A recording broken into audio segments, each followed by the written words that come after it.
Hello दोस्तों, मैं अब्दुल कौन आपका स्वागत करता हूं आपके अपने चैनल चैंपियन स्क्वाड में। तो जैसा कि हम लोग स्टार्ट किए थे क्लास 7 का हिंदी बुक, जिसका चैप्टर 15 तक हम लोग कंप्लीट कर चुके थे। आज हम लोग चैप्टर 16 देखेंगे। अगर आप लोग अभी तक चैप्टर 15 तक का वीडियो नहीं देखा है तो डिस्क्रिप्शन में लिंक मिल जाएगा, आप वहां से जाकर देख सकते हो और साथ के साथ चैनल के प्ले लिस्ट भी जाकर के आप देख सकते हो। तो चलिए हम लोग स्टार्ट करते हैं ये चैप्टर 16, जिसका नाम है बूढ़ी पृथ्वी का दुख, इसके प्रश्न अभ्यास को। चलिए तो देखते हैं हम लोग। तो पाठ से प्रश्न एक कह रहा है, निम्नलिखित पंक्तियों के अर्थ स्पष्ट कीजिए। मतलब इन पंक्तियों का अर्थ बताना है। कौ में है, इस घाट अपने कपड़े और मवेशियां धोते, सोचा है कभी कि उस घाट पी रहा होगा कोई प्यासा पानी, या कोई स्त्री चढ़ा रही होगी किसी देवता को अर्घ्य। ठीक है, इस प्रकार से इसका हम लोग को अर्थ स्पष्ट करना है। चलिए तो हम लोग इसका अर्थ स्पष्ट कर लेते हैं। क्या लिखेंगे इसमें? लिखेंगे कवित्री मानव के अविवेक की ओर ध्यान आकृष्ट करती हुई कहती है कि जल जिस जीवन कहा गया है, मैं कपड़े धोते हैं और मवेशिया की गंदगी धोकर जल को गंदा करते हैं। वह भूल जाते हैं कि दूसरी ओर प्यासे पानी पी रहे होंगे तो कोई स्त्री देवता को जल का आगे दे रही होगी। ठीक है, ये इसका अर्थ हुआ। ठीक है, अब इसका और भी है। तात्पर्य है कि जिस जल से पूजा अर्चना का काम होता है तथा जीवन की रक्षा होती है, उस अमृत जल को दूषित कर रहे हैं, यानी अपने नाश का उपाय स्वयं कर रहे हैं। इस पर हमें गंभीरता पूर्वक विचार करना चाहिए। ठीक है, इस प्रकार से हमारा ये पहला का क खत्म हुआ। अब ख देख लेते हैं। अगर नहीं तो क्षमा करना, मुझे तुम्हारे आदमी होने पर संदेह है। तो इसका भी हम लोग अर्थ देख लेते हैं। इसका अर्थ क्या कह रहा है?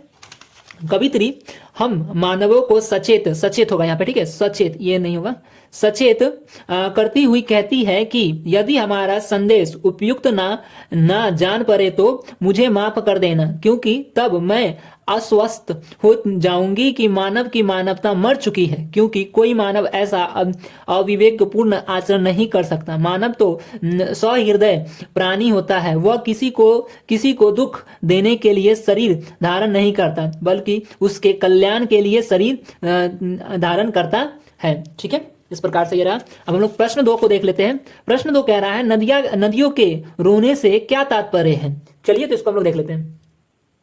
देखिएगा, इसमें हम लोग लिखेंगे, नदियां के रोने से तात्पर्य है कि नदियां मानव के इस व्यवहार से दुखी हैं कि जिस जल को पीकर लोग प्यास बुझाते हैं, देवताओं पर चढ़ाते हैं, अर्थात पूजा अर्चना में उपयोग करते हैं, उस जल को लोग मूर्खतावश दूषित कर रहे हैं। दूसरी बात, वृक्षों की कटाई से वर्षा कम होती है, जिस कारण नदियां अपने धूमिल भविष्य की बात सोचकर रोती हैं। ठीक है, अब हम लोग पाठ से आगे के प्रश्नों को देख लेते हैं। पाठ से आगे के प्रश्न 1 में है, पृथ्वी को बूढ़ी क्यों कहा गया है?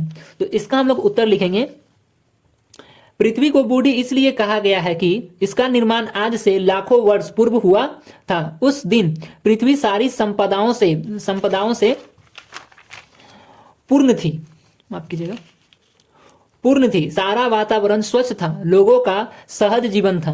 किंतु आज लोगों की क्रूरता के कारण इसके स्वाभाविक रूप से विकृति आ गई है। पेड़ पौधे, नदी, पहाड़ आदि के विनाश के कारण पृथ्वी का सौंदर्य नष्ट हो गया है, इसलिए पृथ्वी को बूढ़ी कहा गया है। ठीक है, अब प्रश्न इसके 2 देख लेते हैं। प्रश्न 2 में क्या कह रहा है?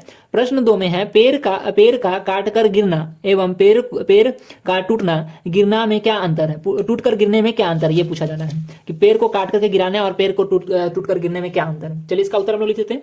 पेड़ का कटकर गिरना तथा पेड़ का टूटकर गिरना के विषय में कवित्री का विचार है कि मानव द्वारा काटे जाने का कटकर गिरना कहते हैं, तथा आंधी तूफान में जो गिरता है उसे टूट कर गिरना कहते हैं। सिंपल बात है। ठीक है, चलिए अब हम लोग इसके प्रश्न 3 को देख लेते हैं। प्रश्न 3 है, पृथ्वी को प्रदूषण से बचाने हेतु आप क्या कर सकते हैं?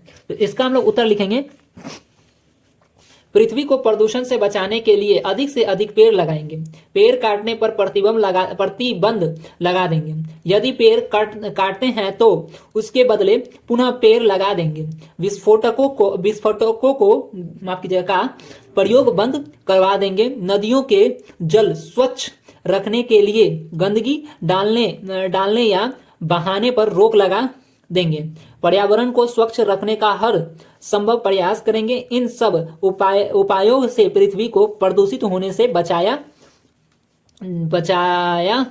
जा सकता है। ठीक है, इसको सकता कर लीजिएगा। ठीक है, इस प्रकार से हमारा ये चीज रहेगा। ओके, तो यहां तक हम लोग चैप्टर 16 का भी कंप्लीट कर चुके हैं। अब हम लोग मिलेंगे चैप्टर 17 में, जिसका नाम रहेगा सोना। ठीक है, अगर वीडियो आप लोग को अच्छा लगा है तो लाइक कीजिए, कमेंट कीजिए और अपने दोस्तों के साथ शेयर कीजिए और सब्सक्राइब कर लीजिए, जिससे आने वाला समय में आपको वीडियो अपडेटेड मिल सके। तब तक के लिए आपका बहुत बहुत धन्यवाद। Thank you.